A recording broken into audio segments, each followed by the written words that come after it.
Wouldn't it be great if you could ask your data anything at any time? Like, how are sales this quarter? How's the new marketing campaign performing? What does the overall health of the company look like? And actually get answers right away with charts and graphics and actionable information. You can with Domo's AI and data products platform. Domo lets you channel AI and data quickly, securely, and innovatively to deliver measurable insights wherever and whenever you need them. Anyone on your team can use Domo to easily prepare, analyze, visualize, automate, and distribute data, all amplified by AI. Domo goes beyond productivity. It's designed to transform your processes, helping you make smarter and faster decisions and drive real growth. All powered by Domo's trust, flexibility, and years of expertise in data and AI innovation. The world's best companies rely on Domo to make smarter decisions. See how Domo can help transform yours. Learn more at ai.domo.com. That's ai.domo.com. The Agile Brand.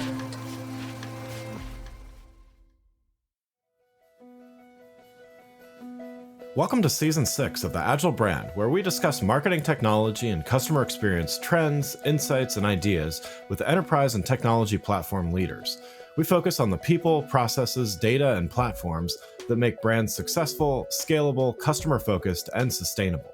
This is what makes an Agile brand. I'm your host, Greg Kihlstrom, advising Fortune 1000 brands on MarTech, marketing operations, and CX, best-selling author and speaker. The Agile Brand podcast is brought to you by TechSystems, an industry leader in full-stack technology services, talent services, and real-world application. For more information, go to teksystems.com. Before we get started, I wanted to let you know that my latest book, Priority is Action: 7 Principles for Better Strategies, Decisions, and Outcomes, is now available. In it, I give ideas and insights for leaders and teams that need to make meaningful progress on their priorities. After all, our priorities are what we do, not what we say we'd like to do. You can find Priority is Action on Amazon or learn more on my website, gregkihlstrom.com. Now let's get on to the show. AI is, of course, at the top of every business leader's mind as questions about how it will inevitably fit into their tech stack arise. The issue here is that bringing in disruptive tech like AI, where the details aren't 100% ironed out, introduces a whole lot of risk when dealing with highly sensitive financial data, health records, etc.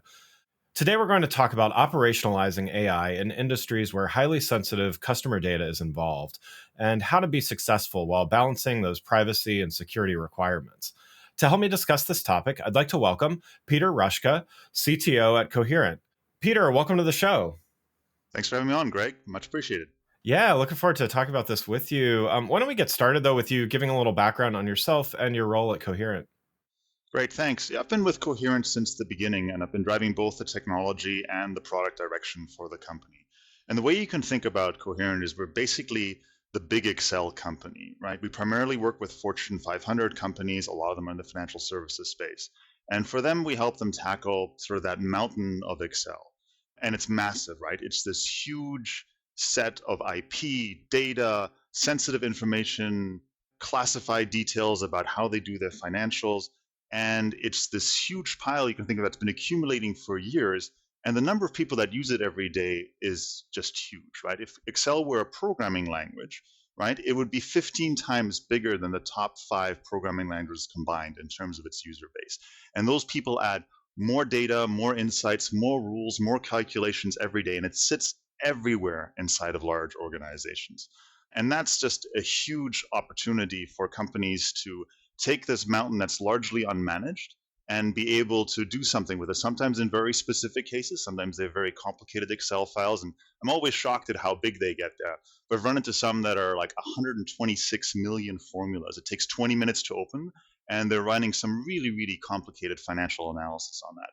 Other ones are obviously quite a bit simpler, but the mountain just keeps on growing, and that's just a tremendous opportunity for us in the companies to really take this thing that has not been looked at that closely and apply structure and analysis and obviously a lot of AI to it as well, and get more out of that asset that's been sometimes viewed as a risk, sometimes viewed as an opportunity, but either way, relatively unmanaged. Yeah. So yeah, that's a great segue to get started here. And let's get started by talking about some context here, and you touched on some of this, but let's talk a little bit more about what's at stake when integrating AI into organizations. And so, your organization works with organizations like banks and insurance companies, where there's both a lot of sensitive data, which promotes culture of risk mitigation, but also where there is a lot of opportunity for innovation. Where are you seeing the most appetite in these organizations in terms of AI adoption? Yeah, so maybe about a year ago, a year and a half ago, this started showing up at a lot of the board level conversations, right? Because AI is the hot thing, right? And that's still very much being discussed. You can still kind of hear from some customers, we need to do something with AI because we know it's, A, because it's important, and B, because, it's even from a stock perspective, it's important to talk about it. But you're right. Early on there was an awful lot of excitement, and there was some quick pushback on things like risks and concerns, even on something relatively basic. Like you've probably heard this. When people use AI to write code, who actually owns that code that has been created? Now things have gotten a lot better in the last year or so. So a lot of the big AI providers now offer indemnification. But at the next level down, there's still a lot of other things to think about. So there's a lot of appetite on things that have already been productized. So you'll see things like chatbots and customer support. But sometimes people get a little bit ahead of themselves here, even. So they'll say things like, all right, so we're going to, when can we have AI do financial decisions? And the answer is not quite there yet, right? So it's a really useful tool. And I'm reminded of a story. I think it was Air Canada that had a chatbot and advised customers on whether they could get bereavement fares or not, but they had it largely unsupervised. And so they just had the chatbot answer the questions, and then the customer came back and said, "Well, that's not true."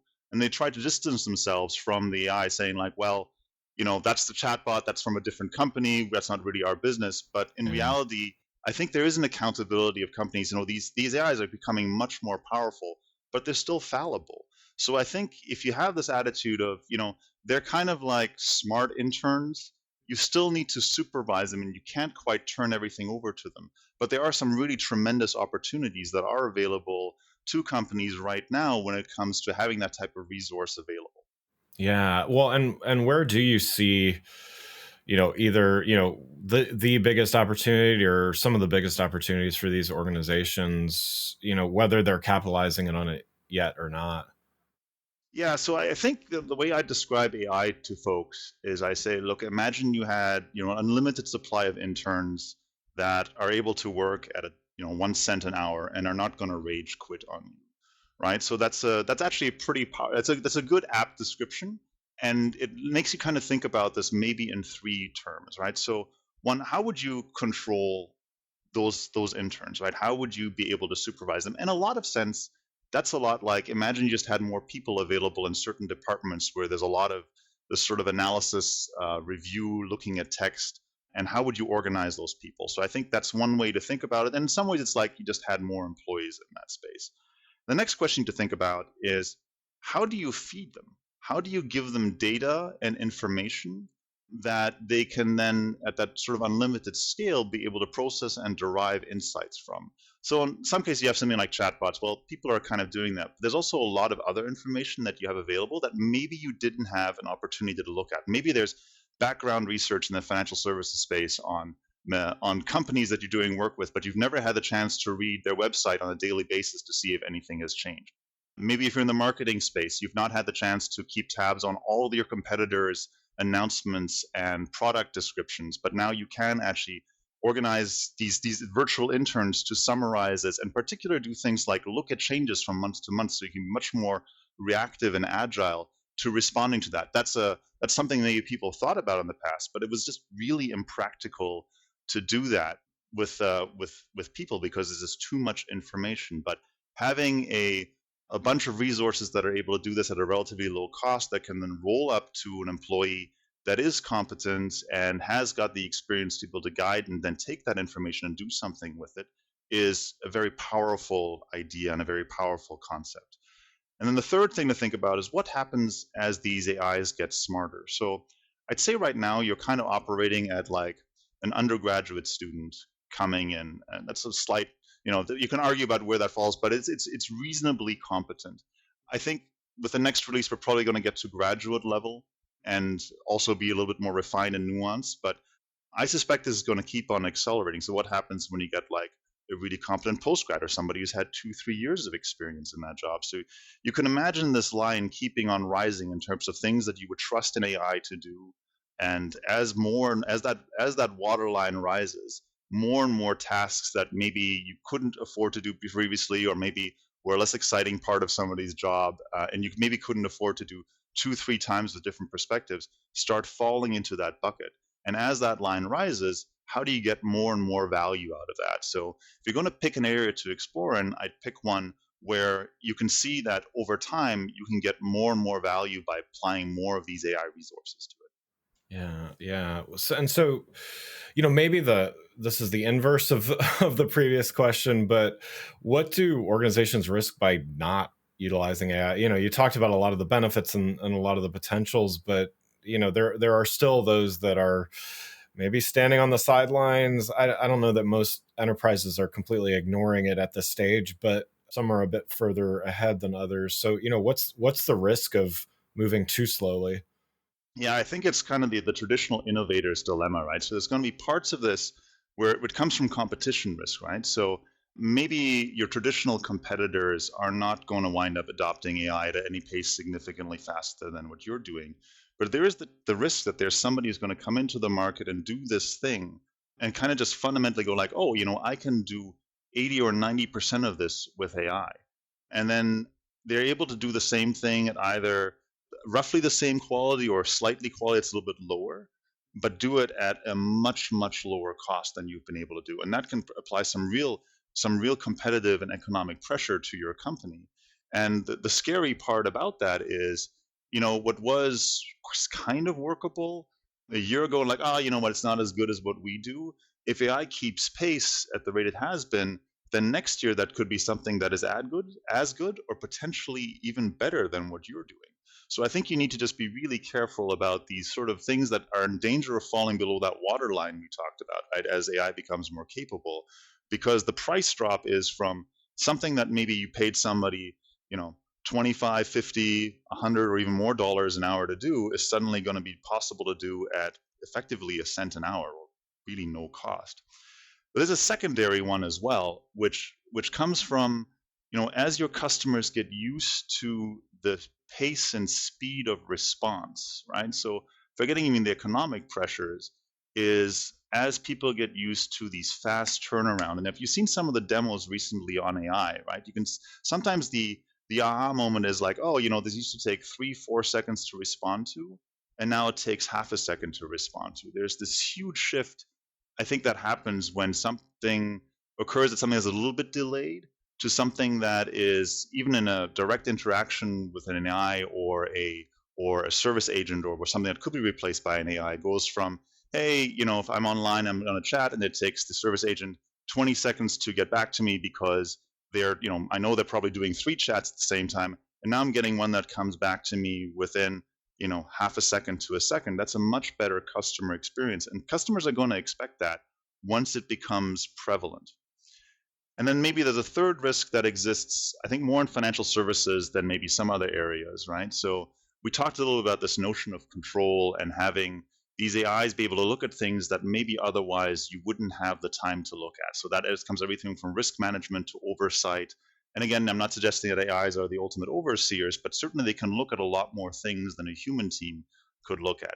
And at some point, the regulators are going to say, look, we expect this as a basic business best practice. And if you're not able to do this, to govern your business, to control your business, to look at it from more angles that have been possible before, this is now considered baseline. And if you can't do that, you're going to run in trouble with the regulators. Wouldn't it be great if you could ask your data anything at any time? Like, how are sales this quarter? How's the new marketing campaign performing? What does the overall health of the company look like? And actually get answers right away with charts and graphics and actionable information. You can with Domo's AI and data products platform. Domo lets you channel AI and data quickly, securely, and innovatively to deliver measurable insights wherever and whenever you need them. Anyone on your team can use Domo to easily prepare, analyze, visualize, automate, and distribute data, all amplified by AI. Domo goes beyond productivity. It's designed to transform your processes, helping you make smarter and faster decisions and drive real growth. All powered by Domo's trust, flexibility, and years of expertise in data and AI innovation.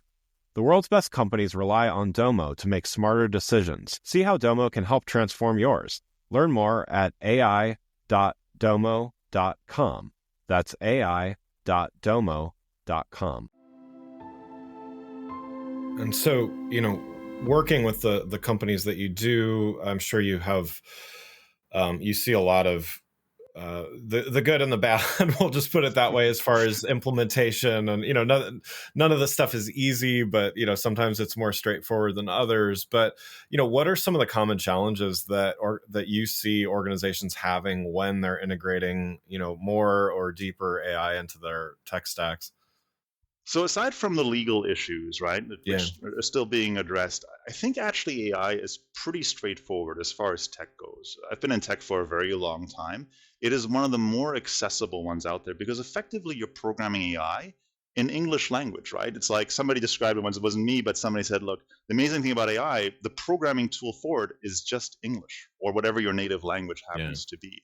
So that makes it incredibly powerful. And you look at things that are offered by Microsoft or Google or OpenAI, those APIs, which is how, from a tech side, that's how we integrate and bring in outside technology, are really easy to use. They're not very complicated.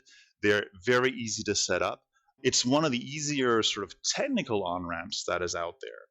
But I think what is maybe a little bit challenging and interesting for anybody that's listening is, there's going to be entirely new ways of working. There's going to be different ways of thinking about how to apply this to a piece of business. Just because the technology is there doesn't necessarily mean people have figured out how to apply it in the right way to their particular businesses. And that's not an easy task. That requires somebody who can kind of look at a blank piece of paper and go like, oh, there might be an opportunity over here and we could try this. So obviously I come from the tech side. I don't want to be disparaging the tech teams, but that's not necessarily something that an IT organization is inherently good at, because it requires knowing about lots of different parts of the business. It requires knowing a little bit about tech, but it requires also knowing like, well, here's our actual process flows. Here's what customers really value. Here's the real question that we're trying to get at when we're asking these questions or doing this type of analysis. So I think there's a tremendous opportunity for people that are interested in AI in general sense, but are really more on the business side, to be able to really lend a helping hand and kind of ideate and iterate on what opportunities there exist for applying AI to it. And what's really exciting is it's so accessible. Maybe you don't know how to program, right? Maybe you don't know how to feed in lots of data into an AI engine, or how to, pull in an article from all these different websites or collect all the marketing information. But, if you want to just try it, you can just cut and paste into an AI and you can kind of just continue this chat rolling. So even as a business user, it's if you want to just try to do a couple sample loops about what you might do, it's really accessible. And I think that's a tremendous opportunity. I know you're asking me about the challenges. I'm just really excited about this topic. I think getting those people and getting people like that involved sometimes has been a challenge for companies that are traditionally been relying on the IT side to get things done. So I think it's great to talk about some of the steps to avoid those challenges as well. So the other thing that just comes to mind, I mean, obviously we're on the Agile brand. I'm a big proponent of iterative approaches and things like that. And so, AI adoption certainly isn't a one-time, one-step approach either. So, how do you look at, how organizations should think about long-term improvement and life cycle and even, iterative adoption of AI? Yeah, great question. And I think even going back to your question around challenges and how to best sort of navigate it's just be clear on what you want to accomplish, right? So sometimes these things become, let's apply some tech, right? And you can certainly do, at the end of it, you'll have applied the tech. And I think about sort of big data and analysis, right? So lots of companies invested millions, tens of millions of dollars into this. And at the end of the day, they produced something that was technically very interesting, but they kind of failed to figure out how to connect it to the business, how to drive an actual change, right? So how useful is an AI analysis or a data insight if nobody does anything different with it? It's not useful at all. It's like the tree falls in the forest type of question, right? And sometimes when you talk to purely technical people, they'll get a little focused too much on the tech side of it. They'll think, well, here's this really amazing technical thing we achieved, and then somebody else should just figure out how to apply it to the business. Well, applying these types of things to a business that's been running a certain way for years and years and years is not always easy, right? It requires real change. So being clear on what it is you're trying to accomplish and then how to mix it into the business is a real asset and a skill set that I think people are going to need. The AI technology will advance on their own, but it's not. But the ability to apply it to your particular business is something that probably your listeners are best equipped to deal with. You're not going to necessarily even rely on a consultant to do that for you. And this AI thing is not slowing down anytime real soon. So if I read the papers in terms of what's coming up, that kind of give you a good indication of what you should expect in the next 6 to 12 months through the technical research papers in terms of what you would expect in terms of improvements and new capabilities. That has not slowed down at all in the last couple of years. So you should expect, if you're concerned about the pace of where you observed it for the last year, you should expect a leap again like that at least for another year, maybe another year and a half. And I'd say that this is all still pretty much in its infancy, right? So we're basically still at the level of hardware, software, ways of applying it. If you think about the evolution of a car, we're just one step removed from, hey, what if we put a gasoline engine on top of a horse carriage, right? There's still so much runway left here on all fronts to be able to push things forward. So I think, make an organization that is agile, look for people that are able to combine things, think about how to roll out changes. That's going to be the secret to success for companies. Yeah, yeah. And so, every industry, everybody uses various maturity models and things like that. And, I've used them, I would say, with varying success, sometimes very successfully, sometimes not as helpful. But, what's your experience here? Is it helpful to look at AI adoption in terms of some kind of maturity model? And, either way, how do you recommend that organizations track and measure their progress in this AI adoption?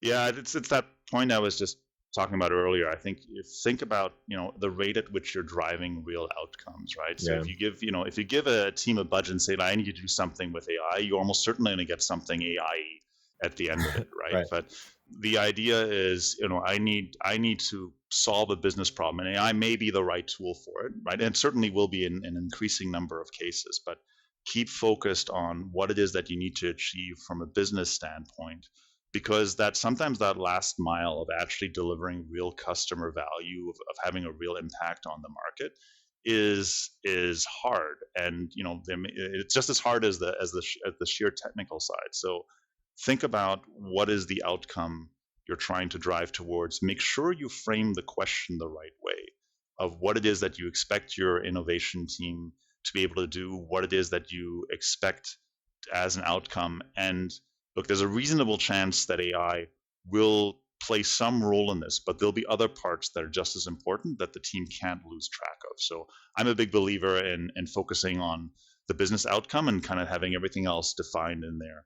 Otherwise, internally, you want to have teams and organizations that are able to deal with those types of projects, these types of transformation projects that in the end are probably going to shift the way your business runs a little bit. It's not just probably a single thing that you're trying to accomplish there, and flexing that organizational muscle and getting used to that.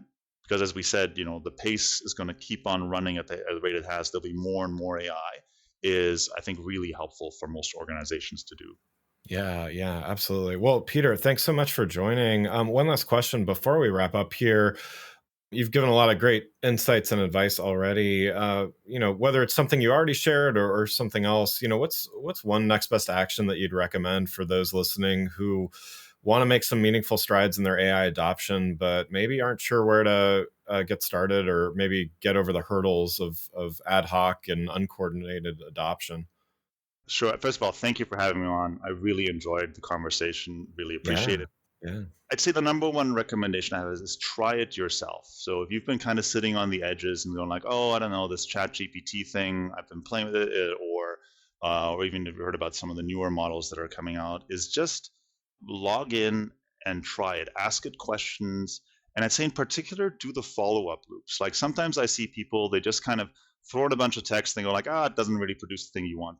But these things become much more powerful when you go through the cycle of refining the answer. So if the first answer comes back, you type in a little bit more, you get some more data from your marketing brochure, or you even just upload a full document. There's an amazing number of things that are possible now that weren't possible a year ago. So staying on top of that and playing with it, I think, is going to equip people to much better understand what is possible, and may even be a little bit surprising in terms of what you're able to get out of these machines, and help refine sort of where the limit is of what you can do right now versus what you might be able to do in the future. So my best number one advice is go ahead and try it, and try to iterate a few times on the type of information you feed, and ask it, what's a good follow-up question, and provide that additional detail. Yeah, love it. Well, again, I'd like to thank Peter Roschke, CTO at Coherent, for joining the show. You can learn more about Peter and Coherent by following the links in the show notes. Thanks again for listening to the Agile Brand, brought to you by Tech Systems. If you enjoyed the show, please take a minute to subscribe and leave us a rating so that others can find the show more easily. You can access more episodes of the show at www.gregkihlstrom.com. That's GregKihlstrom.com. While you're there, check out my series of best-selling Agile Brand guides, covering a wide variety of marketing technology topics, or you can search for Greg Kihlstrom on Amazon. The Agile Brand is produced by Missing Link, a Latina-owned, strategy-driven, creatively fueled production co-op. From ideation to creation, they craft human connections through intelligent, engaging, and informative content. Until next time, stay agile. The Agile Brand.